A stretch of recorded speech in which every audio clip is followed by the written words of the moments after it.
वृन्दावनेश्वरी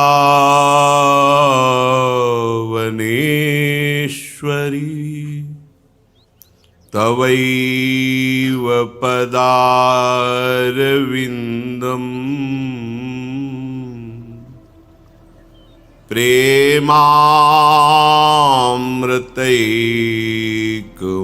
प्रेमामृतैकमकरन्द रसौघपूर्णम्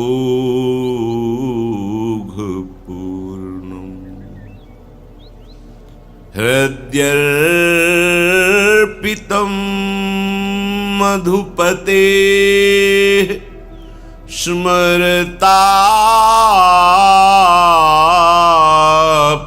स्मरतापमुग्रम्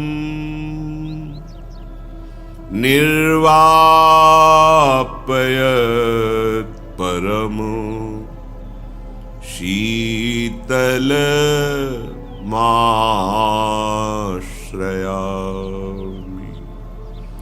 निर्वापयत् परमो शीतलमाश्रयामि।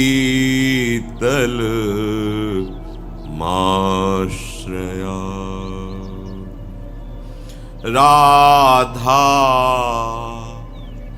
राधा राधा राधा राधा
राधा राधा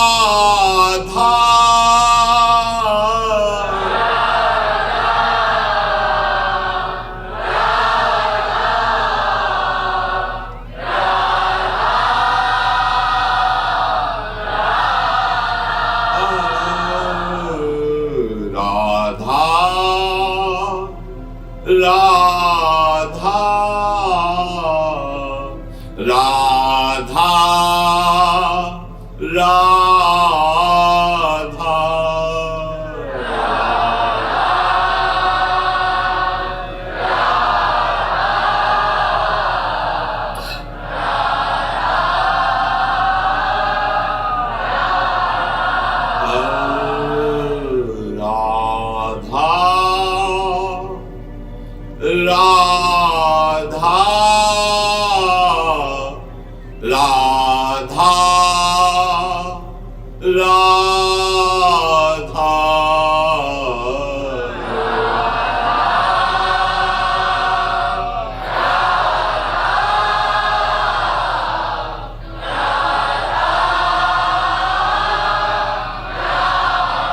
राधा राधा राधा राधा राधा राधा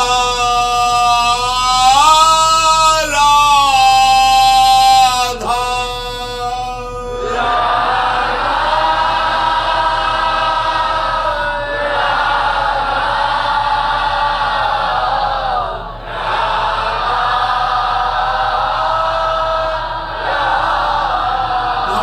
राधा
राधा राधा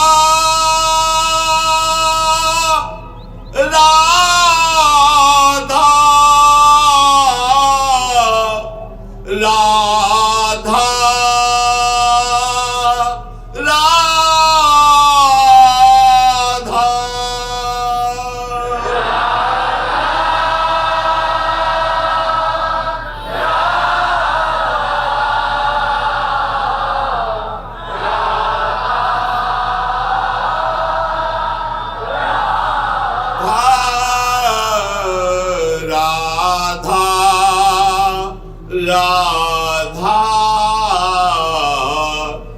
राधा राधा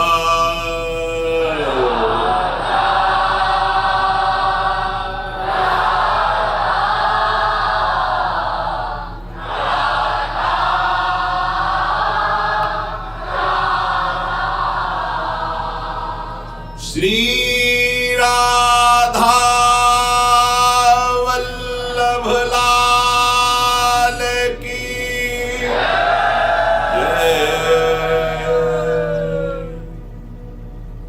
परम सच्चिदानंद घन आनंद समुद्र प्रेम समुद्र ज्ञान वैराग्य भक्ति ऐश्वर्य अनंत शक्तियों के स्वामी प्रभु श्री कृष्णचंद्र जी कृपा करके ऐसा अमृतमय उपदेश कर रहे हैं जो श्रद्धा विश्वास पूर्वक श्रवण किया जाए, मनन किया जाए और आचरण में उतारा जाए तो इसी जन्म में परम हंस प्राप्तव्य एकांतिक महासुख का हमें अनुभव हो जाए।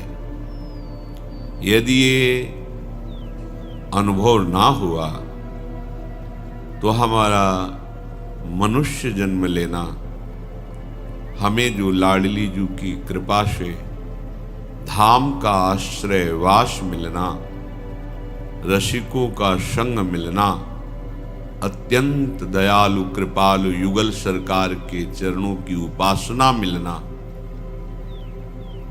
ये सब दुर्लभ संयोग हमें बार बार नहीं मिलेगा। अगर हमको ऐसा अनुभव नहीं हो रहा तो जरूर हमसे त्रुटि हो रही है, असाधन हो रहा है, क्योंकि प्रभु का सत्य मार्ग है, सत्य नाम है, त्रिकाल सत्य रूप है, त्रिकाल सत्य लीला है, महामहिम परम सच्चिदानंदमय धाम है।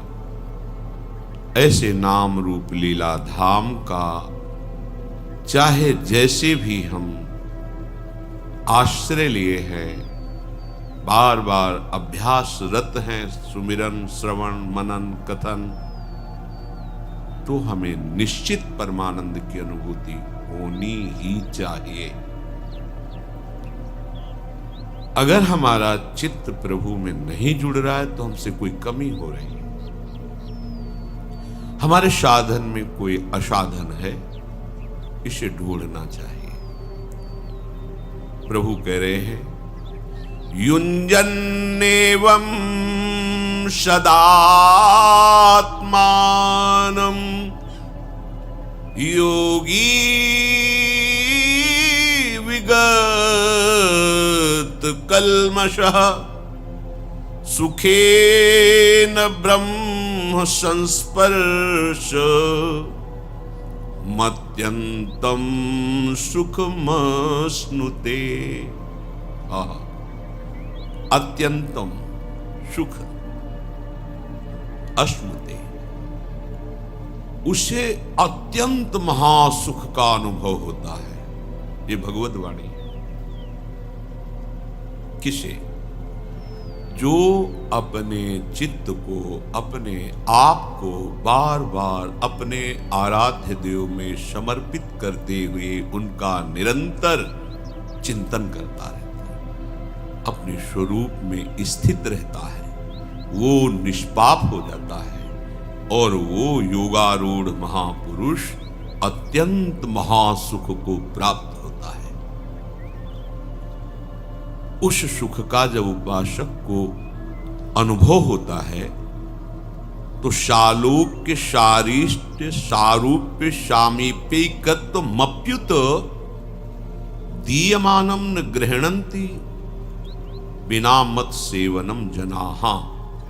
स्वयं भगवान कहते हैं कि वो सुख ऐसा है कि उस सुख में डूबे हुए उस महापुरुष को सालोक्य शारिष्ट सारूप्य सामीप्य एकत्व, ये मोक्ष अत्यंत दुर्लभ है यद्यपि, पर हम उनको देते हैं तो इस मोक्ष को स्वीकार नहीं चाहिए। मोक्ष जिसके लिए वेदांत दर्शी महापुरुष पूर्ण साधन संपन्न होकर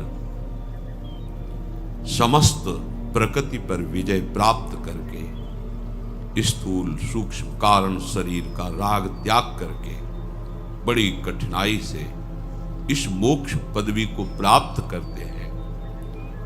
जो प्रेमी उपासक है वो दीयमानम, प्रभु उसे उपहार में दे रहे हैं, उसे स्वीकार नहीं। क्यों? क्योंकि उसे अत्यंतम सुख मश्नुते, ऐसा अत्यंत महासुख मिला है सेवा में, प्रभु के साथ रहने में, युगल सरकार की मुख माधुरी का पान करने में, युगल सरकार की मधुर मधुर लीला, परस्पर चितवन, परस्पर वार्ता, उसे और कुछ नहीं चाहिए। ये ऐसा महासुख है। दीयमानम न गृह्णन्ति, और सिद्धि और सुखों की तो बात ही क्या है। ये महापदवी जो बड़े बड़े ब्रह्म ऋषि जन इसी के लिए साधना करते हैं, उपासक उसको स्वीकार नहीं करता। ये बड़ी बात है। भोग सुख, स्वर्ग सुख, ब्रह्म पदवी, ये तो मोक्ष सुख की तुलना में एकदम लघु हैं। मोक्ष पदवी दीयमानम, देने पर भी न गृहणंती, नहीं लेते, बिना मत सेवनम जना, मुझे नहीं चाहिए, आपकी सेवा चाहिए, आपका सानिध्य चाहिए। तो जो उपासक इस महासुख को प्राप्त करना चाहता है, उसका खिंचाव भोगों में कैसे हो सकता है? ध्यान दीजिए, जो मोक्ष सुख को भी ठुकरा दिया है प्रभु के देने पर भी, वो निम्न इंद्रियजन्य भोगों की तरफ कैसे खिंच रहा है? चल तो उसी मार्ग में रहा है, वही नाम जप रहा है जो ऐसा सिद्ध महापुरुष जपता है, उसी लीला का गायन कर रहा है जो ऐसे सिद्ध महापुरुष लीला गायन श्रवण में मगन है, उसी धाम का आश्रय लिए है जिसमें ऐसा महापुरुष आश्रय लिए हुए है तो वही सामग्री, वही नाम रूप लीला धाम, पर आपको ऐसा सुख क्यों प्राप्त नहीं हो रहा है? तो आप अंदर झांकिए, कहीं आप मान बड़ाई, यश, जगत प्रतिष्ठा, इस धोखे में तो नहीं फंस रहे हैं? कभी कभी बड़े बड़े त्याग किए जाते हैं नाम के लिए, कि हमारा नाम हो जाए कि हम बहुत त्यागी हैं। कभी कभी भजन का बड़ा आडंबर किया जाता है प्रतिष्ठा के लिए, कि हम बड़े भजनानंदी हैं, त्यागी, भजनानंदी, गुणवान, जगत उद्धार के लिए हमारा प्रादुर्भाव हुआ है।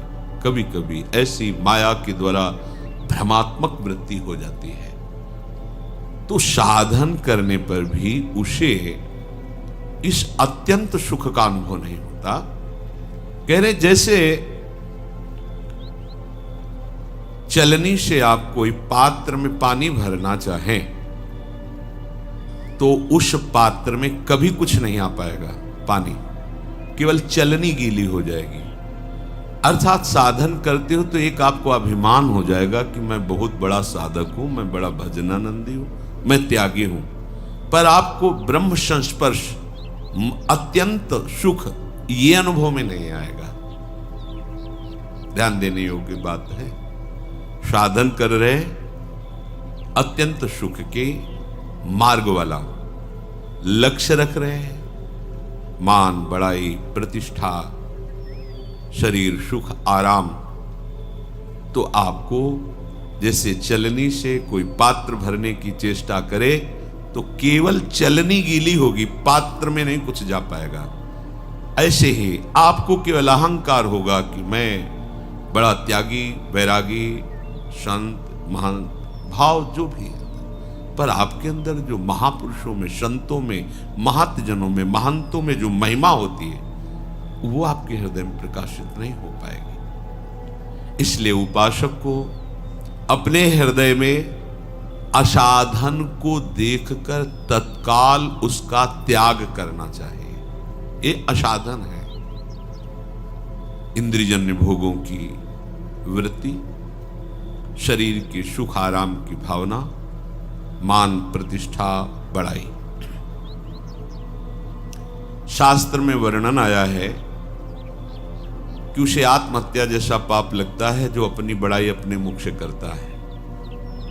मैंने मैं उसे आत्महत्या जैसा पाप लगता है। और जो बड़े श्रेष्ठ जनों के सामने उनको हल्के शब्दों से भाषण करे, तुम प्रयोग करके, तू प्रयोग करके, अवहेलनात्मक, तो उनकी हत्या जनित उसे पाप लगता है। एक प्रसंग में महाभारत में आया है कि अर्जुन जी का था, जो मेरे और मेरे गांडीव को धिक्कार कर देगा उसकी गर्दन तत्काल उतार देंगे हम, कोई भी हो। भगवान व्यास देव जी ने रचा है, हमने स्वाध्याय किया बहुत पहले। तो जब महाराज युधिष्ठिर बार बार अर्जुन से ये आकांक्षा रखते थे कि जिस वीर के सामने खड़े होंगे अर्जुन उसको परास्त ही कर देंगे। कर्ण मारा गया? नहीं, आज नहीं मारा गया। वो बहुत दुखी हुआ क्योंकि कर्ण महावीर था।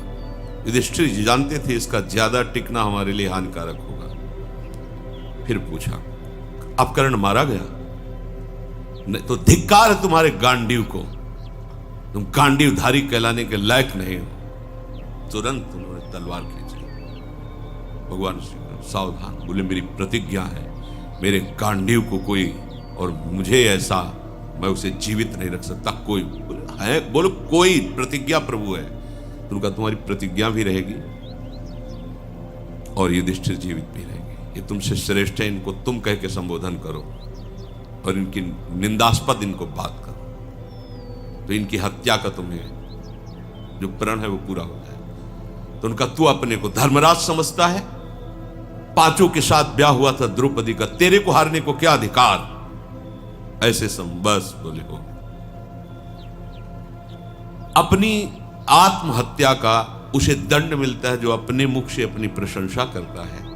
अपने पूज्य जनों के सामने उनको जो तुम कह के संबोधन करता है, उनकी अवहेलनात्मक वचन, उसे उनकी हत्या जैसा उसे पाप लगता है। ये बड़ी सूक्ष्म शास्त्र की बातें हैं। अपनी प्रशंसा करना, अपनी प्रशंसा सुनना, दूसरे की निंदा करना, दूसरे की निंदा सुनना, ये दोनों में बराबर भाग है। चलनी में गैया दुहे दैव को दे। साधन कर रहे हो पर अपनी प्रशंसा सुनना चाहते हो और अपने मुख से अपनी प्रशंसा करते हो, दूसरे की निंदा करते हो, दूसरे की निंदा सुनना चाहते हो, तो केवल चलनी गीली होगी, पात्र नहीं भरेगा, अभिमान नहीं। अपने अवगुणों को, अपने असाधनों को ये तुच्छ बुद्धि पकड़ नहीं पाती है, और पकड़ भी लेती है तो त्यागने की उसमें हिम्मत नहीं रहती। लेकिन उपासक जो नाम रूप लीला धाम का आश्रय लिए है, उसे इनको नहीं रखना चाहिए। जब कोई हमारी प्रशंसा करने लगे तो उसी समय कान में अंगुली डाल लेनी चाहिए। राधा राधा राधा, क्या बात करते हो? आज के बाद ऐसी बात मत निकालना, तुम्हें पता है मैं कैसा नीच हूं। अगर कुछ है तो मेरे गुरुदेव की कृपा है, लाडली जी की कृपा है। आप ऐसे वचन कभी हमारे सामने मत बोलना। और जब कोई दूसरे की निंदा करने लगे तब तो उससे संभाषण भी इस बात का नहीं करना है, कान में अंगुली डाल करके चुपचाप हट जाना है। साधन बचाओ, नष्ट मत करो। ये जो भजन साधन कर रहे हो इसको बचाओ। दूसरी बात, जहां ऊंचे भाव की प्राप्ति के लिए हमको एक एक भजन संभाल कर रखना है, एक एक नाम, एक एक वृत्ति संभाल कर रखनी है, वहां हम अपनी किसी मनोकामना की पूर्ति के लिए, किसी अनुकूलता के लिए, किसी शत्रु पक्ष के नाश के लिए हम भजन का प्रयोग ना करें। हो जाएगा, आप भजन कर रहे हो, उसका अहित सोचोगे, हो जाएगा, क्योंकि आप में पावर है। लेकिन वो भजन की ऊर्जा शक्ति किस लिए आपने संचय की है? अपने लक्ष्य की प्राप्ति के लिए। आप भजन कर रहे हैं, कामना करोगे, अनुकूलता की मांग करोगे, हो जाएगा। जो इच्छा करी हो मन माही, हरि प्रसाद कछ दुर्लभ नहीं। पर आपने बेच दिया अपने भजन को, फिर आपके पास रह क्या गया? फिर आपको क्या ब्रह्म संस्पर्श, क्या एकांतिक महासुख, इसकी कल्पना भी नहीं होगी आपको कि ऐसा क्या होता है ब्रह्म संस्पर्श में, ऐसा क्या होता है उस आत्यंतिक सुख में। क्योंकि आप जो साधन कर रहे हैं उसे आप बेच रहे हैं, उसे आप नष्ट कर रहे हैं। संभालिए अपने साधन को। हमें अपने भजन शक्ति की, ऊर्जा शक्ति की रक्षा स्वयं करनी है। क्या?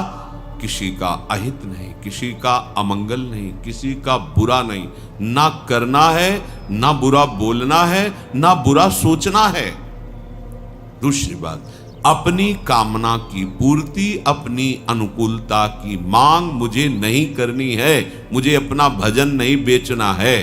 अब क्या होगा? आपका आराध्य देव सब संभाल लेगा। आपको कुछ करने की, आप कामना करेंगे तो आप अपने भजन के ठेकेदार बन गए। और आप प्रभु के आश्रित हैं, तो उन्होंने आपके भजन को सुरक्षित भागवतिक बैंक में जमा कर दिया। अब व्यवस्था सरकारी आपकी होगी, समझिए, सरकारी व्यवस्था है उसमें। जब तक आप ठीक से भगवद आश्रय नहीं लेते, तो इस संसार को तुम ऐसा समझो जैसे वो मॉल कहते हैं, मॉल जिसमें वो टोकरी में सामान रखा जाता है, क्या कहते हैं, मॉल है। हाँ, वो ऐसी दुकान जहां जो मनावे से उठा के अपनी टोकरी में डाल लो। फ्री नहीं है, वहां तुम्हें कोई नहीं बोलेगा, महंगी से महंगी डाल लो, हिसाब वहां पर होगा। और हिसाब नहीं तो सामान छीन ली जाएगी, धक्का मार के बाहर कर दिया जाएगा। ये संसार में ऐसा मत समझना कि हर चीज फ्री है, हिसाब देना होगा सबका। हाँ, अगर सरकारी पास हो गया है, सरकारी पास मन वचन कर्म से प्रभु के अधीन होकर सारी चेष्टाएं अपने प्रभु के लिए करता है, अब उसका भरण पोषण सरकारी हिसाब से होगा, वो भागवती हिसाब। उसको ये नहीं कि अब उसको उसका भजन कटेगा, नहीं, वो सरकारी हिसाब है, अब वो भागवतिक हिसाब से चलता है। तो उपासक पूर्ण समर्पण होने तक ये सावधान रहे कि अपने भजन को खर्चा न करे, बेचे ना। दो बातें, खर्चा होता है दूसरे का अनिष्ट अमंगल करने पर, और बेचना होता है अनुकूलता लेने पर, कामनाओं की पूर्ति पर। बहुत सुंदर। अगर आपको भजन साधन करने पर आनंद की अनुभूति नहीं हो रही, तो आप अपने भजन को खर्चा कर रहे हैं, बेच रहे हैं। बंद करो ये खर्चा करना और बेचना। आप भजन कर रहे हैं, अंदर ही अंदर सोच है ऐसा ऐसा, वो आपका भजन जा रहा है। आप भजन कर रहे हैं, दैन्य होकर मांग रहे हैं, ये अनुकूलता मिल जाए, ये वस्तु मिल जाए, ये समस्या हट जाए। आप अपने भजन का ऐसे प्रयोग क्यों कर रहे हैं? जहां अनुकूलता के लिए भजन होता है, वहां हम अपने शब्द में कह सकते हैं कि पाप रुकता नहीं है, वहां फिर पाप होना शुरू हो जाता है।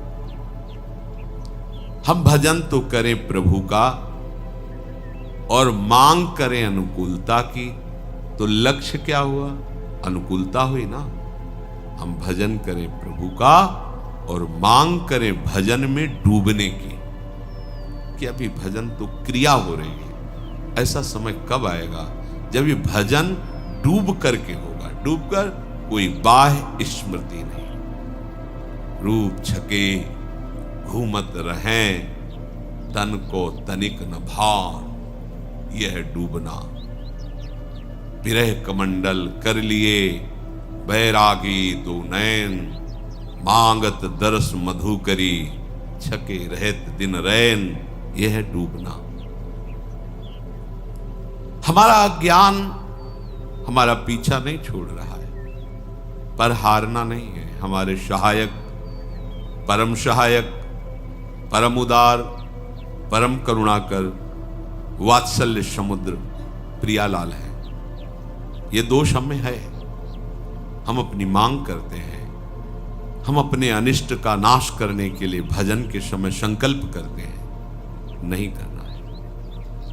अगर हो भी रहा है तो उसे रोकिए, नहीं रोक पा रहे हो तो इधर दृष्टि लाइए अति उदार करुणा वरुणालय युगल सरकार की तरफ। ये तभी होता है जब आश्रय में कमी होती है, समर्पण में कमी होती है। समर्पण से ये दिया, थोड़ी अनुकूलता बाधा पड़ी, ले लिया, ऐसा हमारे लोगों का समर्पण है। ऐसे पहले सब नामे कर दिया प्रभु के नाम, थोड़ी प्रतिकूलता पड़ी तो अभी तो क्या, अभी तो शुरुआत है, पूरा तो समर्पण कर दिया था। अब अगर ऐसी प्रतिकूलता और बढ़ेगी फिर क्या हो? वापस करो हमारा तन, हमारा मन वास्तविक दिया ही नहीं था, फिर वो अहम के ठेके में जमा कर देता है, अहंकार के। प्रभु ठीक नहीं चला सकते, अहंकार ठीक चलाएगा। वो मैं विचार करूंगा मुझे कैसे चलना है, क्या करना है, बिल्कुल अच्छे से समझे। महापुरुषों की शोध की हुई बातें हैं। बुद्धि के अभिमान को छोड़कर छोटे बच्चे की तरह हम अपने प्रभु के चरणों में समर्पित हो जाएं। अजात पक्षा यु मातरम खगा, जैसे घोंसले में बैठा हुआ पंखहीन चिड़िया का बच्चा केवल मां की तरफ बाट जोता रहता है, ऐसे शरणागत उपासक होता है। प्रभु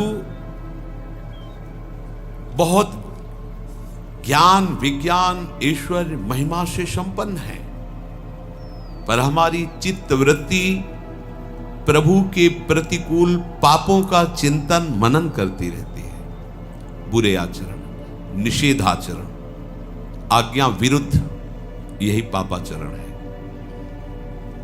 हम भजन करना चाहते हैं प्रभु का, पर पोषण करते हैं पाप का।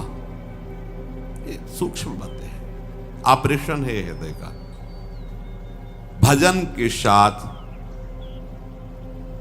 पाप प्रवृत्ति, पाप वृत्ति, पाप चिंतन कैसे हो सकता है? दोनों एक साथ कैसे हो सकते हैं कि आपका भजन भी होता रहे और मनमानी आचरण भी होता रहे? प्रभु कहते हैं, नमाम दुष्कृतिनो मूढ़ा प्रपद्यन्ते नराधमाः मायया प्रहृत ज्ञाना आसुरम भावमाश्रिता। ये जो मूढ़ पुरुष हैं, ये भजन को समझते नहीं कि भजन किसे कहा जाता है। ये माया द्वारा हरे हुए ज्ञान वाले, आसुरी स्वभाव वाले, नीच और दूषित कर्म का चिंतन करते हुए उन कर्मों को करने वाले लोग मेरे भजन को नहीं जानते, मेरा भजन नहीं कर सकते। पापवंत कर सहज स्वभाव, भजन मोर ते भाव न काओ। ऐसे लोग यदि कहीं किसी संत महात्मा का आश्रय मिल जाए इनको, और थोड़ी सी श्रद्धा करके उनकी आज्ञा के अनुसार चलने लगे, तो इनका भी परिवर्तन हो जाएगा। अपिचित्सु दुराचारो भजते माम अनन्य भाग, साधुरिव समंतव्या सम्यक व्यवसिता। ऐसा सांगो पांग पापाचरण करने वाला हो, पर उसको साधु समागम से एक बात निश्चय में आ गई कि भगवान के सिवा अब मेरा कोई हितैषी कल्याण करने में समर्थ नहीं है, इसलिए मैं अनन्य भाव से भगवान का आश्रय लेता हूं। तो प्रभु कह रहे, क्षिप्रम भवति धर्मात्मा शाश्वत शांतिम निगच्छति। उसे मैं बहुत शीघ्र धर्मात्मा बना दूंगा और वो परम शांति को प्राप्त हो जाएगा। तो आपको भूतकाल की चिंता छोड़कर, भविष्य काल की चिंता को छोड़कर वर्तमान के चिंतन को अब सुधारना होगा। मिलावट नहीं चलेगी उसमें। पाप का चिंतन, वासनाओं की भोग का चिंतन, संसार का चिंतन और भजन भी ना से अच्छा है, पर इतने अच्छे में पूरा जीवन व्यतीत कर दो और अनुभव न हो भगवद स्पर्श का और भगवदानंद का, तो फिर आप यही कहोगे भजन में कोई सुख नहीं है। सुख तो भोगों में ही है, क्योंकि इतने वर्ष करने पर भी हमारी वृत्ति भोग में ही सुख का अनुभव करती है।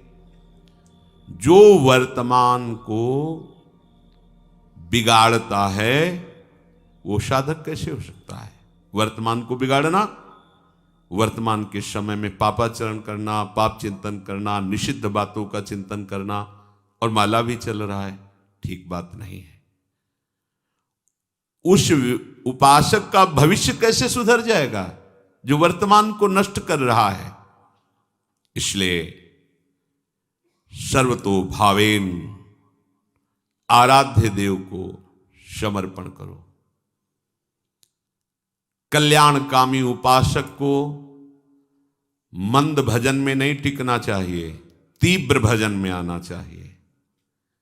तीव्र भजन, निरंतर नाम जप, पूरा विश्वास, पूरी श्रद्धा, इसी जन्म में मुझे भगवान मिलेंगे, प्रभु मिलेंगे। तीव्र नाम जप, भजन में तीव्रता, रस आने लगेगा। अपने इष्ट देव में सर्वोच्च बुद्धि, अपने इष्ट देव में सर्व सामर्थ्यता, अपने इष्ट देव में सर्वलोक महेश्वर का भाव, भजन की तीव्रता, हो गया निर्मल मन। अपने इष्ट देव में सर्वोच्च, हमारे प्रिया प्रीतम से बढ़कर कोई नहीं। सर्व सामर्थ्यता, सारी सामर्थ्य इनके चरणों में विराजमान है। सर्वलोक महेश्वर, यद्यपि सकल लोक चूड़ामणि, जैसे हरिवंश करत अपनो जस प्रगट अखिल ब्रह्मांडन, क्योंकि अखिल ब्रह्मांडों के स्वामी हैं। हमारा भाव निर्मल हो जाएगा, शुद्ध हो जाएगा, ये अन्य चिंतन छूट जाएगा। इसलिए मंद भजन से काम नहीं चलेगा, भजन में तीव्रता होनी चाहिए। सच्ची बात, सब प्रभु ही है। एक बार पूज्य भाई जी महाराज कह रहे, एक उपासक ने, सज्जन ने सभा में खड़े होकर कहा कि मुझे कृष्ण दर्शन कराओ। तो जाने आप प्रवचन कर रहे हो, बड़े भक्त हो, कृष्ण दर्शन होते हैं अलग अलग सो। तो भाई हम हाथ जोड़कर कहते मेरे में ताकत नहीं है। पूज्य भाई जी से हनुमान प्रसाद पोद्दार जी महाराज, और तुमको सही बतावे तो रामकृष्ण में भी ताकत नहीं है। ऐसा क्यों कहा भाई जी? जलते हो? क्योंकि आप यदि दर्शन ना करना चाहो तो वो तो सबके सामने है ही। कहो सो कहा जहां प्रभु ने। दुर्योधन ने दर्शन किया क्या पूरे जीवन में? एक बार भी श्री कृष्ण का नहीं। सैकड़ों बार मिला होगा लेकिन दर्शन नहीं किया उसने। प्रभु को प्रभु भावना से दर्शन नहीं किया। ऐसे ही हम कभी भी प्रभु से बिलग नहीं हैं, पर प्रभु भाव नहीं है ना, तो हमें दर्शन नहीं हुआ। इसी मृत्यु लोक में प्रभु के कई बार अवतार प्रकट में हुए हैं, पर हमारे अंदर चाह नहीं रही प्रभु से मिलन की, इसलिए मिले हुए भी और कभी उनका दर्शन नहीं हो पाया। प्रभु सबके हृदय में विराजमान हैं, यद्यपि वो चाहें तो सब उनकी चाह में कोई, पर उनकी चाह तभी जब हमारी चाह हो जाए ना उनसे मिलने की, तभी। प्रभु की कृपा से प्रभु के दर्शन संभव हैं तब जब आपके अंदर प्रभु के मिलन की उत्कट चाह, ये उत्कट चाह प्रभु को मजबूर कर दे माया का पर्दा हटा करके दर्शन देने के लिए, तब बात। प्रभु को आना ही पड़ेगा। तुम भजन करके अपने भाव को बढ़ाओ और इतना मजबूर कर दो कि तुम्हें देखना चाहें। ये बात, खास बात यही है। ये मेरे हाथ के बस की बात नहीं भाई, मैं आपको दर्शन करा सकूं। भाई जी महाराज, प्रभु का प्राकट्य दुर्लभ नहीं है, दर्शन दुर्लभ नहीं है, प्रभु के मिलन की उत्कट लालसा दुर्लभ है। इसलिए पहले अनन्य शरणागति ग्रहण करो और तीव्र भजन करो, और भजन ऐसा जिसमें जिया ना जाए प्रभु के बिना। तो ये प्रश्न ही नहीं करना पड़ेगा कि प्रभु के दर्शन करा दो तो जाने। जब प्रभु के बिना तुम मरने लगोगे तब प्रभु आ जाएंगे। जैसे मछली जल के बिना प्राण त्यागने लगती है, ये सिद्धांत है। अवश्य अवश्य प्रभु उसी क्षण आ जाएंगे। आ ही नहीं जाएंगे, वे अपने आप को हमें दे देंगे। अब हम जैसे चाहे उनके साथ खेलें, सखा भाव से, सखी भाव से। जैसे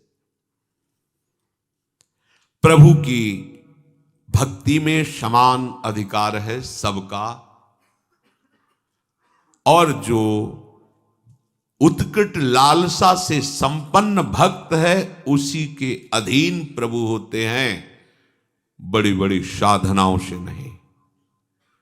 प्रभु शबरी जी के पास जाते हैं, किंतु वहीं ज्ञान संपन्न साधन गर्भ में फूले हुए ऋषि मुनियों के पास नहीं जाते हैं।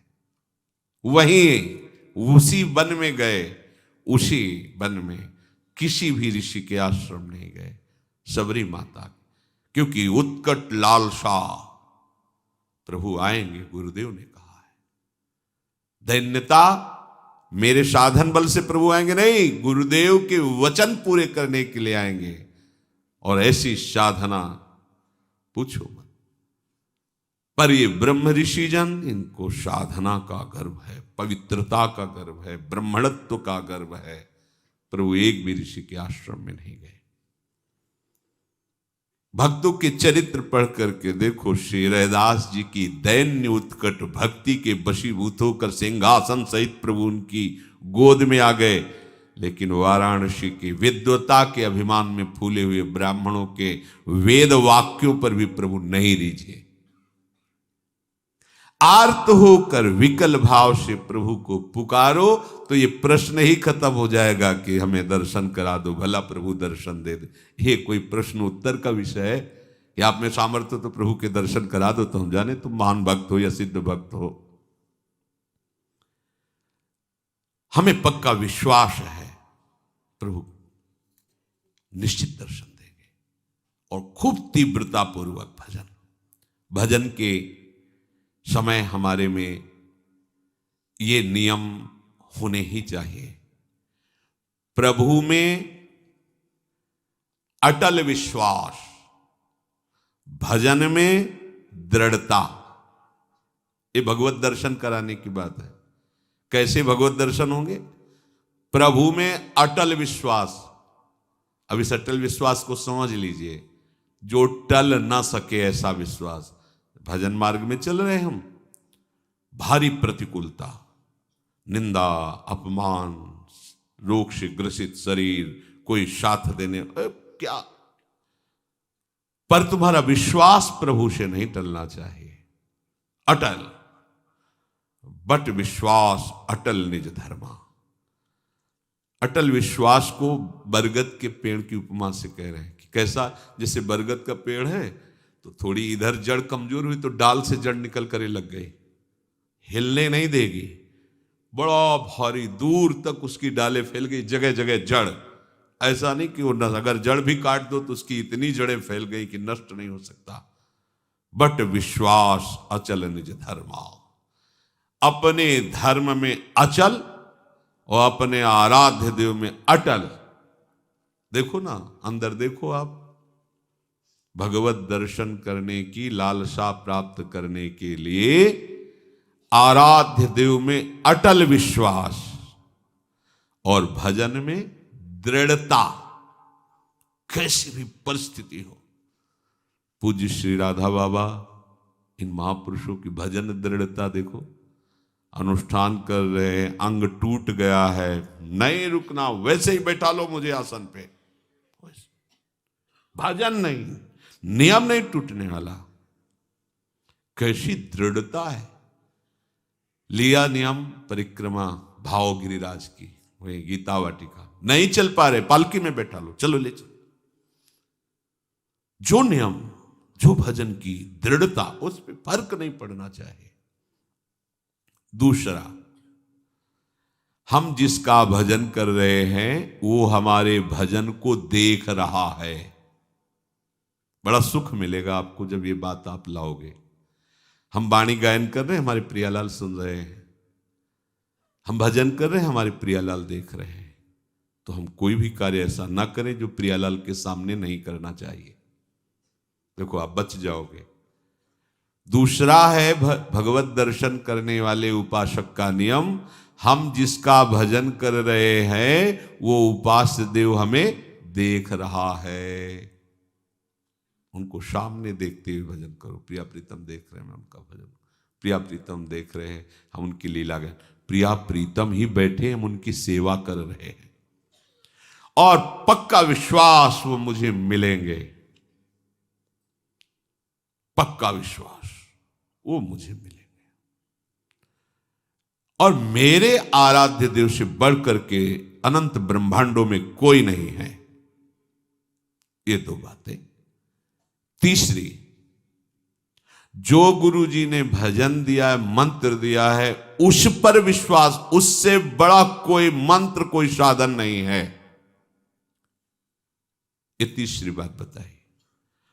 हमें नाम मंत्र भजन उसी में दृढ़ होना जो गुरुदेव ने दिया है। चौथी बात, जिसका हम भजन कर रहे हैं सिर्फ उसी की प्राप्ति के लिए भजन है। बीच में मिलावट कुछ नहीं होनी चाहिए, ये वो मांग नहीं होनी चाहिए। जिसका भजन कर रहे हैं उसी की प्राप्ति के लिए भजन हो रहा है। बीच में किसी दूसरे विषय की मांग, किसी परिस्थिति की मांग, तो फिर ये लालसा उत्कट नहीं प्रकट हो पाएगी भगवत दर्शन की। पांचवा, जिसका नाम जप कर रहे हैं उसके रूप को आंखों में लाने की चेष्टा करना, भाव करना। चेष्टा लिखा है, वो तो स्वयं आएंगे कृपा करके, पर हम चेष्टा तो कर सकते हैं ना, ध्यान की चेष्टा तो कर सकते हैं। कैसे राधा वल्लभ लाल जू, कैसे बिहारी जू, हम इन्हीं की ध्यान, यही है प्रिया प्रीतम का मिलित स्वरूप। जब प्रकाशित करेंगे तो कोटि कोटि काम लावण्य बिहारी, यही है, ये अपना रूप प्रकाशित कर देंगे। मन से उनके रूप का चिंतन, वाणी के द्वारा गुरु प्रदत्त नाम मंत्र का जप, ये दोनों साथ चलने चाहिए। छठा, प्रभु के भजन करते हुए किसी दूसरे उपासना के उपासक, किसी दूसरे मार्ग के भजनानंदी की अवज्ञा, निंदा, हे भाव, तिरस्कार भाव, ये बिल्कुल नहीं होना चाहिए कि हम तो सर्वोपरि निकुंज उपासक हैं, ये तो क्या गए। आपके अंदर उत्कट लालसा नहीं जगेगी। ये बहुत सूक्ष्म बात है। किसी भी उपासक की, किसी भी संप्रदाय की, किसी भी उपासना की निंदा नहीं, अवज्ञा नहीं, तिरस्कार नहीं। हम जो प्रभु का नाम ले रहे हैं उन्हीं के सब नाम है, उन्हीं की सब उपासना, सबको प्रणाम। हमको अपनी उपासना सर्वोपर मान करके करना है, पर दूसरे का अपमान, दूसरे की निंदा, दूसरे का तिरस्कार, दूसरे को लघु समझना, ये नहीं। अपने इष्ट में आसक्त होना, दूसरे का विरोध ना करना, इससे आपके हृदय में उत्कृष्ट लालसा का जागरण हो जाएगा। खास बात, उत्कृष्ट लालसा के लिए एक दुर्बलता का त्याग करना होता है। यह हर उपासक के हृदय में होती, किसी एक की बात नहीं। प्रायः हर उपासक इस दुर्बलता को धारण करने के कारण वो उत्कट लालसा को नहीं प्राप्त हो पाता भगवत दर्शन की। क्या दुर्बलता होती है? अपने गुरुदेव की दी हुई मंत्र और उपासना में अपनी बात मिलाना। जो बोला, जैसा बोला, वैसे का वैसा स्वीकार करना। उपासक अपने मन की बात अपने गुरुदेव से, आचार्य से, पथ प्रदर्शक से करवाना चाहता है। किसी ने एक पत्र में कहा कि अमुक साधक यहां से निकाल दिया गया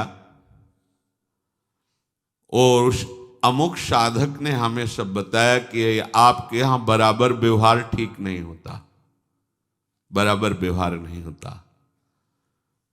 तो ऐसी बात साधक को नहीं समझ में आई, उसको समझ ले कि कमी तुम में है आत्मसमर्पण की।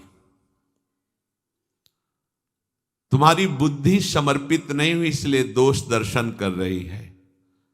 गुरु पथ प्रदर्शक जिस साधक को जैसा उचित समझता है वैसे ही साधन का आदेश करता है और उसी साधन से सबको वही वस्तु प्राप्त होगी, पर साधन सबका गुरु निर्दिष्ट होगा। आपको सबको एक जैसा नहीं।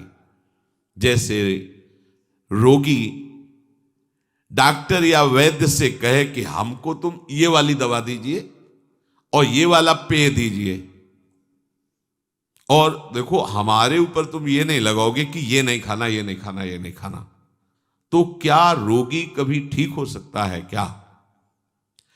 उसी प्रकार शिष्य साधन सत्य मार्ग में चलने वाले उपासक को गुरु उसके स्वभाव को, उसकी स्थिति को देखकर उसके लिए मार्ग निर्देश करता है। वो परम सत्य है, क्योंकि गुरु जानते हैं कि इस स्वभाव का साधक इस स्वभाव से ऐसी साधना करने पर उसी सिद्धि को प्राप्त होगा। गुरु ही उपयुक्त अधिकारी देख करके उपासना बताते हैं। वो तब तक शक्तिपात नहीं करते, शक्ति का आधान नहीं करते, जब तक शिष्य संपूर्णतया गुरु के अधीन नहीं हो जाता। शक्तिमान गुरुदेव शिष्य को जो अपनी आध्यात्मिक शक्ति देना चाहते हैं, जिसे शास्त्रीय भाषा में शक्तिपात कहते हैं, परम सामर्थ्यशाली गुरुदेव उसे तब तक नहीं देंगे जब तक उस शक्ति को रखने की योग्यता नहीं आएगी, पात्रता नहीं आएगी, अधिकार नहीं आएगा। जिस उपासक में उनकी ऊर्जा शक्ति को धारण करने की सामर्थ्य नहीं आई है, यदि वो उसे शक्तिपात कर दे तो उनकी शक्ति व्यर्थ हो जाएगी या वो उपासक नष्ट हो जाएगा। उन्मत्त होकर, मतवाला होकर गलत मार्ग का अनुसरण करके भ्रष्ट हो जाए, क्योंकि पावर मिल गया उसको। जैसे भगवान शिव से वृत्रासुर ने शक्ति पात करने की प्रार्थना की कि मैं जिस पर हाथ रख दूं भस्म हो जाए। तथास्तु, जगत गुरु शिव ने ऐसा ही कह दिया। उसने सोचा कि परीक्षा इन्हीं से शुरू करते हैं। उमा जी की तरफ दृष्टि गई, शुरू यहीं से कर। भागे। उस शक्ति का दुरुपयोग और उस शक्ति के द्वारा उसका नाश श्री हरि ने उल्टा उसी के ऊपर रखवा को भस्म कर दिया। भगवान शिव ने तांडव प्रारंभ किया तो बाणासुर अपनी ताल गति से उन्हें प्रसन्न कर, जा तेरे शास्त्र भुजाएं हो जाए। शक्तिपात के 1000 भुजा बलशाली, जिस पर्वत पर जाता टक्कर मारता, उसकी भुजाओं का जोड़ कोई नहीं। भगवान शिव से ही आया और कहने लगा, गुरु अब इन भुजाओं की खुजली मिटाने वाला त्रिभुवन में कोई नहीं, आओ आप ही हमसे 2-2 हाथ कर। हंस पड़े, उनका आ जाएगा कोई 2-2 हाथ करने वाला। फिर भगवान ने सुदर्शन चक्र से उसी शक्ति को नष्ट किया। इसलिए गुरुजन स्वभाव के अनुसार उस सिद्धि को प्राप्त करने के लिए उसे मार्ग देते हैं। शक्तिपात तभी होता है जब सर्वतोभावेन मन वचन कर्म से वो अपने गुरुदेव के अधीन हो जाता है। जिसकी बुद्धि नहीं रह जाती है, जब तक आपकी बुद्धि काम कर रही, क्यों मैं हूं, इसमें ऐसे कर लिया जाए, वैसे कर, तब नहीं, जैसा का वैसा। जिसको जो अधिकार गुरु ने दिया है, जो क्रिया दी है, जो जप दिया है, उसी के अनुसार बिल्कुल चलो, उसी प्रकार चलो जैसा कहा है। सबको समान उपदेश नहीं दिया जा सकता, सबके साथ समान व्यवहार भी नहीं हो सकता। समझिए, प्यार आंतरिक गुरुदेव का सबके प्रति समान है। सबको समान रूप से आप ऐसा सब करें, नहीं हो सकता। अलग अलग प्रक्रिया है, सबको समान रूप से आदेश नहीं दिया जा सकता। तो जो साधक रुष्ट होके गया था, उसकी जब छानबीन की गई तो वो अपनी साधना से भ्रष्ट होकर दुर्गति को प्राप्त हुआ। पूज्य भाई जी से हनुमान प्रसाद पोद्दार जी महाराज जी की वाणी, दुर्गति को प्राप्त हुआ, उसका साधन नष्ट हो गया, वो कमजोर हो गया। फिर बाद में आकर रो के पूछा कि क्या मेरा भी सुधार हो सकता है?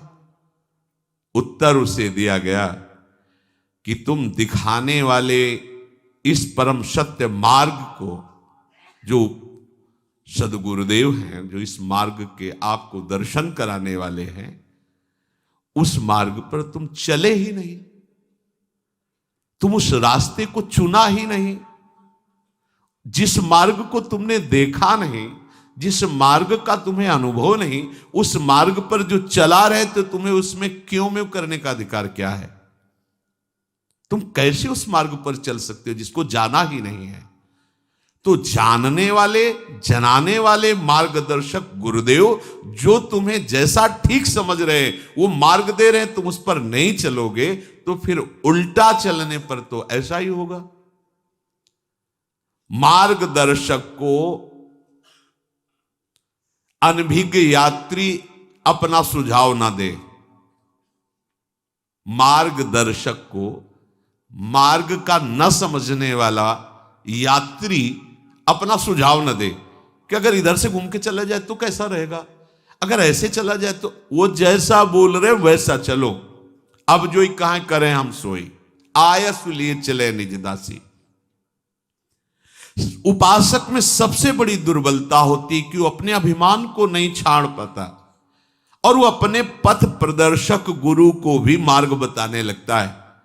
आप जो ये कर रहे हैं ना, ऐसा अगर इसको ऐसा कर लिया जाए तो ठीक रहेगा। जब गुरुदेव देखते हैं कि ये तो हमको ही साधन बताने लगा, तो फिर वो पक्षपात दिखाई देने लगता है गुरुदेव के व्यवहार में। अलग दो आओ इधर, फिर उससे बात, क्योंकि वो अधिकारी नहीं है, वो नहीं समझ पाएगा। तो जो समझ रहे हैं उनको अलग बुला, तो उसको लगता है हमें तो छोड़ दिया जाए, हमारे को नहीं। तुम उस बात को नहीं समझ पाओगे क्योंकि तुम्हारे अंदर क्यों म्यों करने वाली बुद्धि है। वो सोचता है कि अमुक के साथ इतना प्रेम गुरुदेव कर रहे हैं, हमारे साथ क्यों नहीं करते। वो अपने पथ प्रदर्शक गुरु पर दोष दर्शन करने लगता है और साधक जहां ये दोष आया, बस उसका अहंकार उसे नष्ट कर देता है, अहंकार नष्ट कर देता है। पथ प्रदर्शक के प्रति समर्पण सबसे बड़ा साधन है। ये वेद वाक्य है। बिना श्रद्धा के परमार्थ में एक कदम भी नहीं चला जा सकता। श्रद्धा और अपनी समझ, ये दोनों अलग अलग मार्ग हैं। श्रद्धा और अपनी समझ, ये दोनों अलग अलग मार्ग हैं।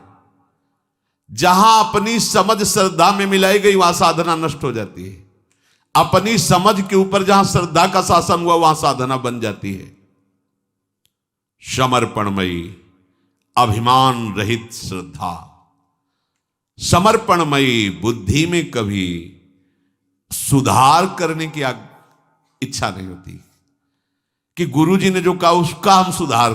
गुरुजी ने कहा ये लाइन ऐसे, इसमें अगर इस लाइन में सुधार हो जाए ना तो अच्छा रहेगा।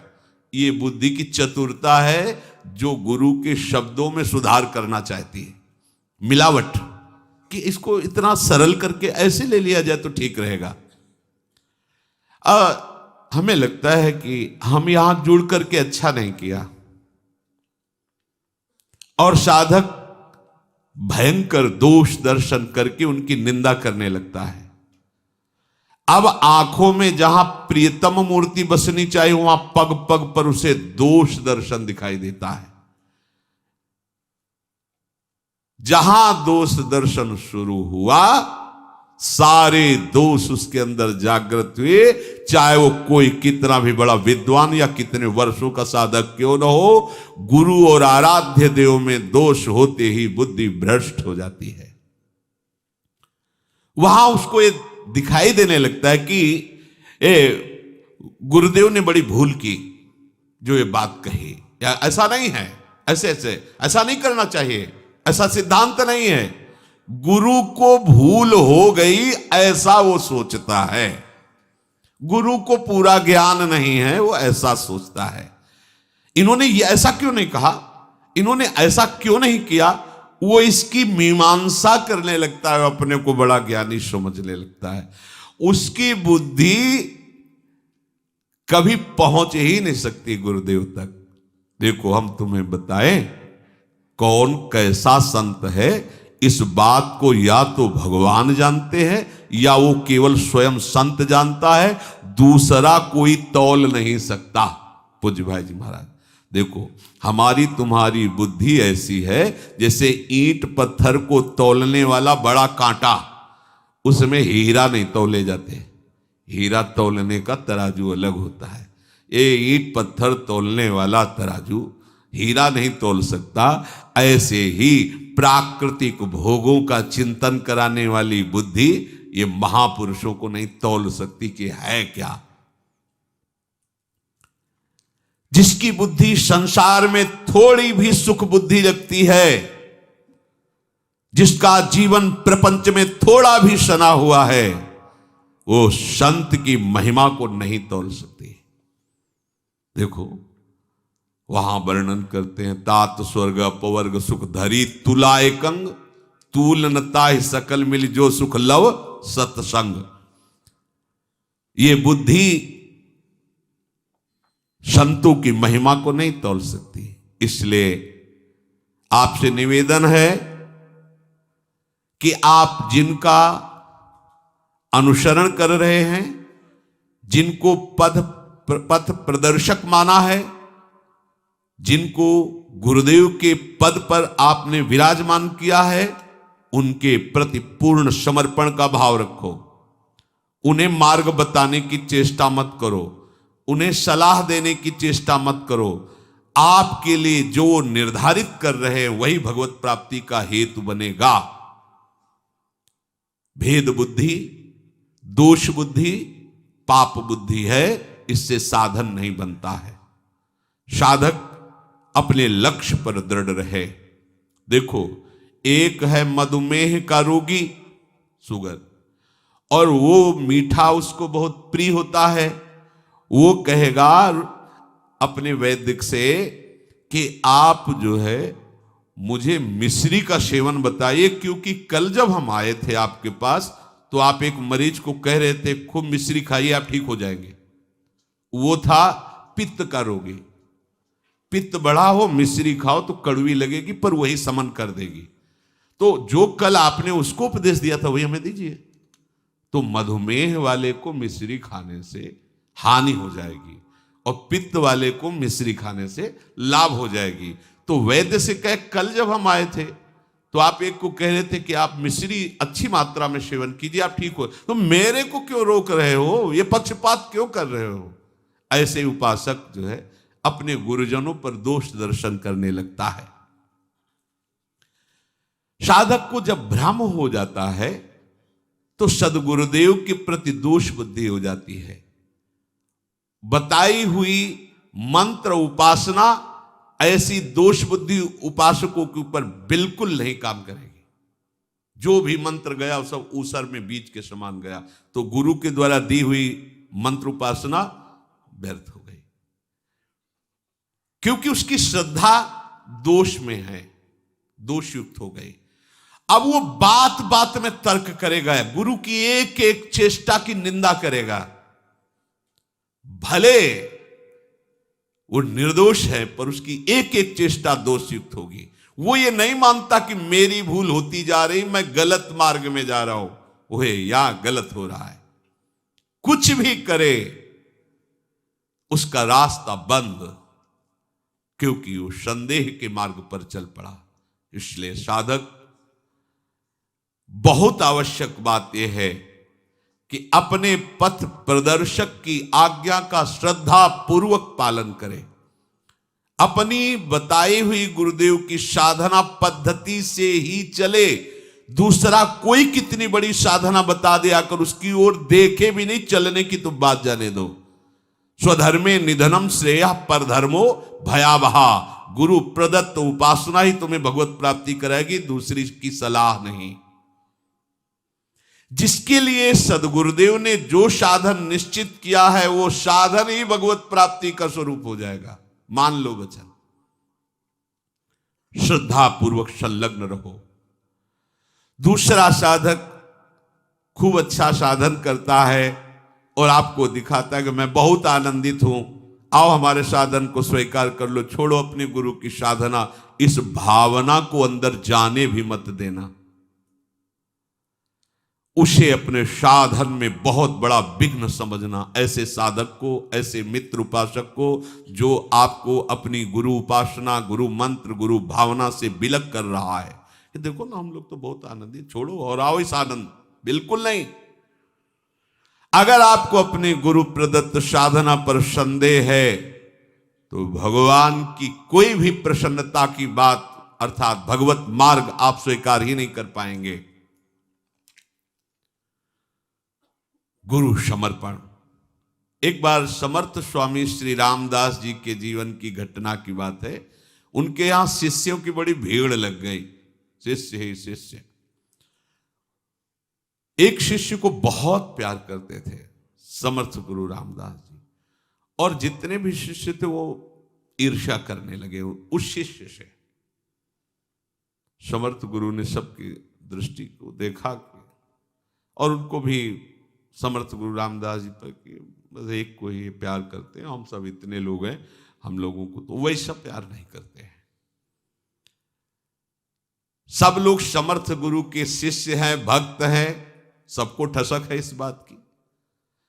होड़ लगी हुई है सेवा की कि मैं सबसे ज्यादा सेवा करने वाला सेवक बनूं, गुरु जी हमको सबसे ज्यादा प्यार करें, सम्मान दें। देखो ये सेवा,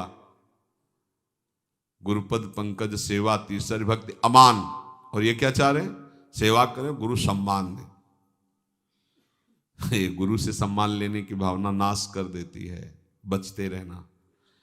प्रसादी पुष्पमाला वस्त्र आदि तो जीवन है हमारा, पर कहीं भी ऐसा दिखाई दे कि गुरु हमारा सम्मान कर रहे तो घुटने टेक कर विनय करनी चाहिए कि प्रभु हम इस योग्य नहीं, आपके चरणों के आश्रित हैं, इसकी जरूरत नहीं, हमें तो बस आपकी कृपा को की जरूरत है।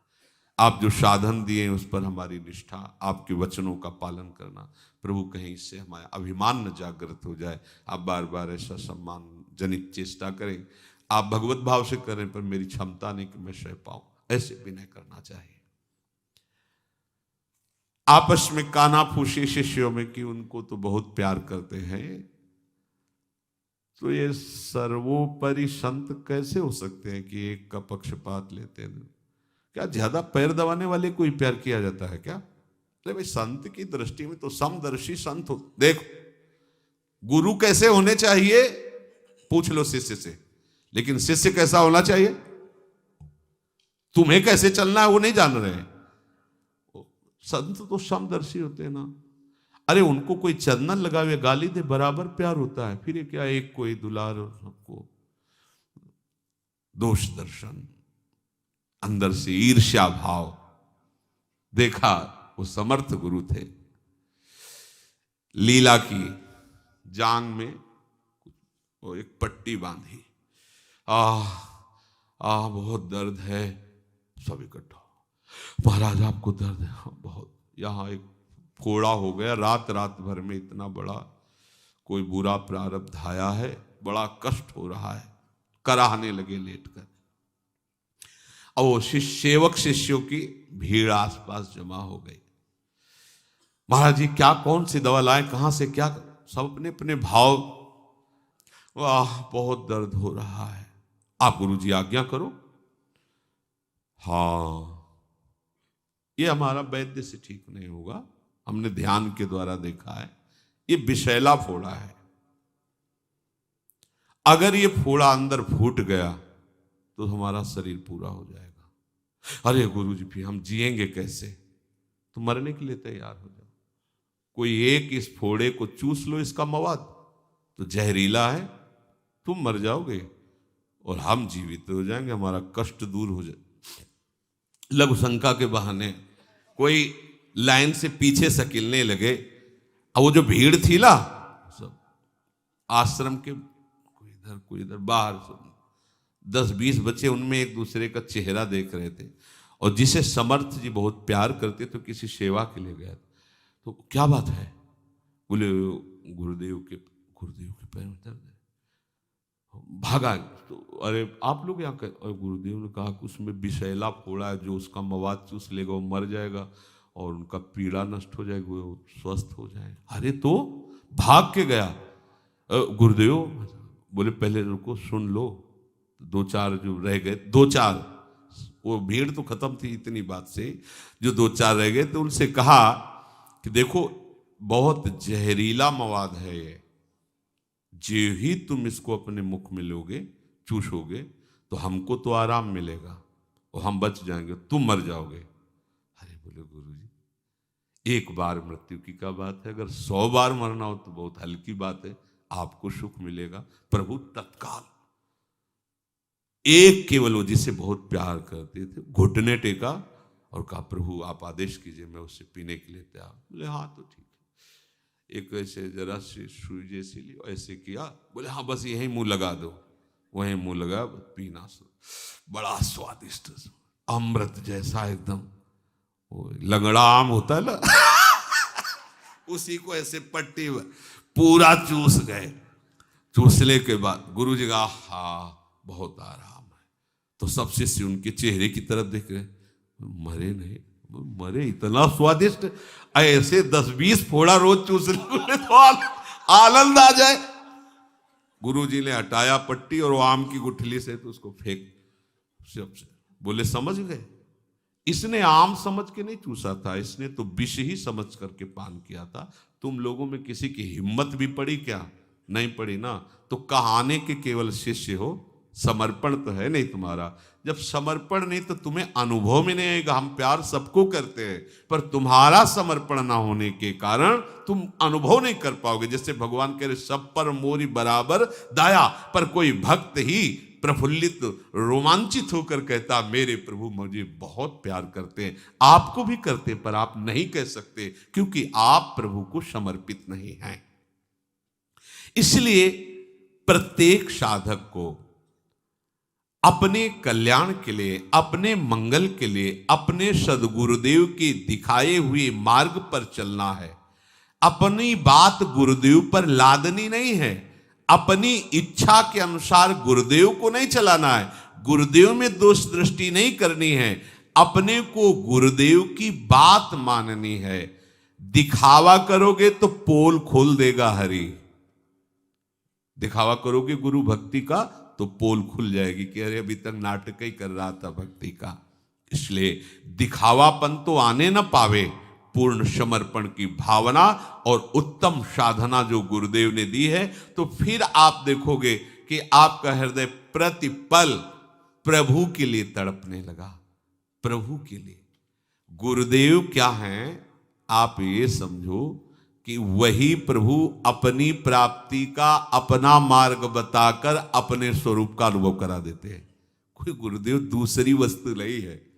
जो गुरुदेव को साधन समझता है बड़ी अज्ञानता की। साध्य ही अपना परिचय बताने के लिए ऐसी लीला कर रहा है और कुछ बस आप मान सोई जाने जे देव जनाई।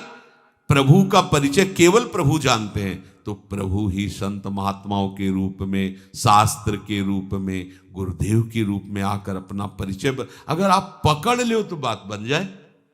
क्यों में किया तो चले गए। अरे स्पष्ट भांग का बट्टा है, भांग का बट्टा है। सील और बट्टा होता है ना, बट्टा दे दिए ये तुम्हारे ठाकुर है, बस नहा के नवा देना और पवा के पा लेना। साथ श्री कृष्ण खेलते थे, प्रभु साथ खेलते थे धन्ना जी के। सिलपिल्ली बाई पत्थर के टुकड़े में भगवान को, सबरी जी गुरुदेव के वचन से वो महिमा प्राप्त हुई जो बड़े बड़े ब्रह्म ऋषियों को नहीं प्राप्त हुई। हम जिस परम व्याकुलता के लिए भगवत मार्ग में कदम रखा है उसमें आज्ञा पालन सर्वोपरि है। उसमें ये नहीं अच्छा कैसे हो जाएगा।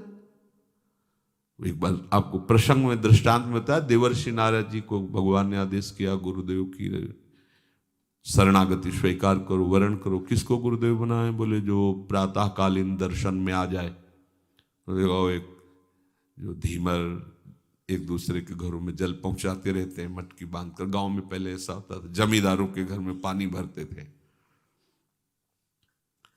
गुरु ये गुरु हो सकते हैं क्या भगवान के पास? भगवान ने कहा गुरु। सुबह उनको देखा बहंगी लिए, उसमें मटकी बांधे कोई भजनानंदी महात्मा होता तो गुरु मानते क्या?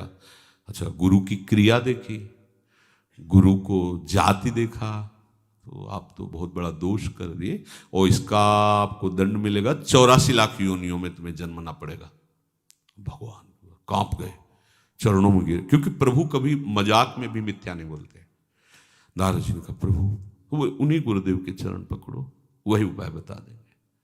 सुबह फिर गए तो वैसे नाराज, उन्होंने कहा अरे महाराज आप तो संत हो, देख। बोले अब मुझे ठगो मत, कृपा करके बताओ। भगवान ने मुझे कह दिया कि इस अपराध का दंड है 84 लाख योनियों में भ्रमित होना। प्रभु कैसे मुक्त हो? एक लकड़ी लिए ऐसे 84 बिंदु बना, बोले कपड़ा ऊपर का उतार के इस पे लौट जाओ 84 लाख योनियां। लौट गए, भगवान के पास गए, भगवान ने कहा मुक्त हो गए 84 लाख। गुरु ने मुक्त कर दिया, तुम मुक्त हो। ये भगवान और गुरुदेव कहने को दो है। बन्नो गुरुपद कंज कृपा सिंधु नर रूप हरि महामोहतम पुंज जासु बचन रविकर। और बड़ी सूक्ष्मता की बात, साधना से भगवत प्राप्ति नहीं है, साधना अहंकार रहित होने की है। अगर आप गुरुदेव की आज्ञा पर नहीं चल रहे तो अहंकार की ही शरणागति है ना। अहंकार तो आप कुछ भी कर लो, क्योंकि उसी के गलित होने पर तो भगवत प्राप्ति होती है। अहम गलित होने पर भगवत प्राप्ति होती है, दैन्य आता है। तो जब हम समर्पण होते हैं तो यहां शुरुआत ही अहंकार की धज्जियां उड़ना शुरू हो गई। तो जो अहंकार आश्रित होता है वो ये स्वीकार नहीं कर सकता, तो अब कुछ भी करे वो सब अहंकार के अंतर्गत होगा। अहंकार विमूढ़ आत्मा करता मिति मन्यते, मैं ऐसा कर रहा हूं, ये मूढ़ता होने के कारण बड़े बड़े साधन करने पर भी उसे भगवत प्राप्ति नहीं होगी। क्यों? अहंकार है। इस संस्कृति का मूल चक्र है, यही कनेक्शन है, यही बंधन है। संस्कृति मूल सूल प्रद नाना सकल शोक दायक अभिमाना। इसी अभिमान को नष्ट करने के लिए भगवान स्वयं सद्गुरु संत रूप में आते हैं। अब हमारी उन पर मनुष्य बुद्धि, हम श्लोक तो बहुत पढ़ते हैं, गुरुर् ब्रह्मा गुरुर्विष्णु गुरुर्देव महेश्वर गुरु साक्षात परब्रह्म। तो किसके अब दर्शन पाने हैं? अपने नेत्र ही तो शुद्ध करने हैं। गुरु साक्षात परब्रह्म तस्मै श्री गुरुवे नमः। जो गुरुदेव ने साधना बताई सच्ची बात कहते हैं, आप करते रहो, फिर आप परिणाम में देखोगे कि गुरुदेव ही हमारे आराध्य देव हो गए। क्योंकि आराध्य देव ही अपनी प्राप्ति कराने के लिए गुरुदेव बने। पर शिष्य में एक दुर्बलता होती है कि वो दोष दर्शन करने लगता है। कौन है गुरुदेव? हम बहुत ये मान सकते बहुत अच्छे साधक हैं, बहुत अच्छे संत हैं। नहीं, तत्व है गुरुदेव साक्षात श्री जी। पर मारी जाती है मति अपने लोगों की, तो हम उनको मनुष्यकृत चेष्टाएं देखकर लगता है मनुष्य है। गुरुदेव साक्षात पर ब्रह्म। कुछ प्राप्त नहीं करना, जीवन भर की साधना का फल है कि हम गुरुदेव को देख पाए। अभी हम देख नहीं पा रहे, गुरुदेव को देख पाए। सोचो, अगर गुरुदेव नापने को जनावे तो सवाल नहीं उठता कि जान जाओ। बिल्कुल। अरे कोई भी धनी अपने धन को कैसे छुपाता है? फिर परम धन प्यारे जू के रस में डूबे हुए वो कैसे वो जनाते हैं, वो कृपा करते हैं, तब समझ में आता है इससे कुछ नहीं होता। तुम कौन सी साधना करके आओ, कुछ नहीं इसका महत्व होता। उनकी आज्ञा, उनकी भीनी दृष्टि उनका परिचय दे देगी, और जब उनका परिचय मिला तो वो और आप दो नहीं रह जाओगे, जानत तुम्हें हो जाए। इसलिए अपनी ये दुर्बलता उपासक को छोड़नी चाहिए। कोई भी मनमानी आचरण, कोई भी मनमानी बात अपनी थोपनी नहीं चाहिए गुरु आज्ञा पर। गुरु आज्ञा की बात मन के ऊपर चढ़ानी है। हमको मन गुरु आज्ञा पर लगाना है। आप लगा के देखो, बिल्कुल सांसारिक क्रिया दिखाई दे रही। अब बोल रहे हैं ऐसे से ऐसा करते रहो, यहाँ रोड में खड़े नाम सत्संग सुन सकते हैं, नाम कीर्तन कर सकते हैं, वहां रोड में खड़े होने वही प्रभु की अनुभूति वाली वृत्ति जागृत हो जाएगी। केवल बात को मान लो। भागवत में, उपनिषदों में कई प्रसंग आते हैं कि गुरु ने कभी व्याकरण नहीं पढ़ाया, सेवा का आदेश कर दिया, 10 वर्ष 12 वर्ष उसी सेवा में लगे, प्रसन्न हुए, तो चारों वेद अपने आप बिना पढ़ाए स्फुरित हो गए। आप महाभारत के कई ऐसे प्रसंग आते हैं उनमें। तो हमको गुरु वंदना तो करते हैं, गुरु मानते हैं, पर वो मानना अपने मन की अनुकूलता के अनुसार होता है।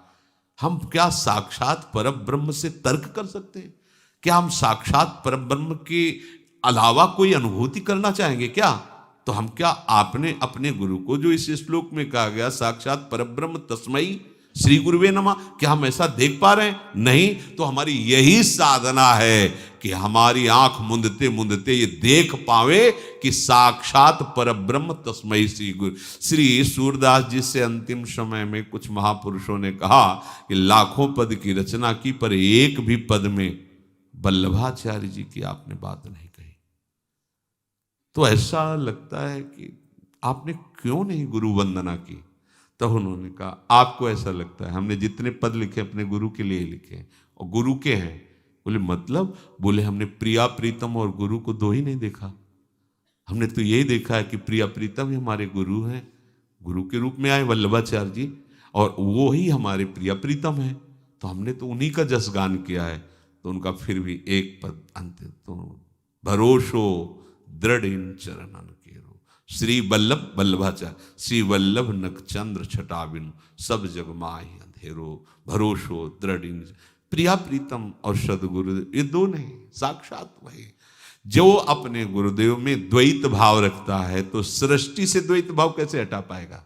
अरे उसी अद्वैत सिद्धि से तो हम द्वैत का नाश कर पाएंगे। और वही हम द्वैत, जब हम अपने गुरु के वचनों पर दोष दृष्टि करते हैं तो हम सारे संसार से अपनी दोष दृष्टि को कैसे हटा पाएंगे? क्योंकि एक जगह जब हमारी निर्दोष दृष्टि हुई तो उसी दृष्टि के बल से हम पूरी सृष्टि में निर्दोष हो जाएंगे। तो हमको समझना है, हमें अपनी कचाई दूर करनी। श्री राधा वल्लभ लाल।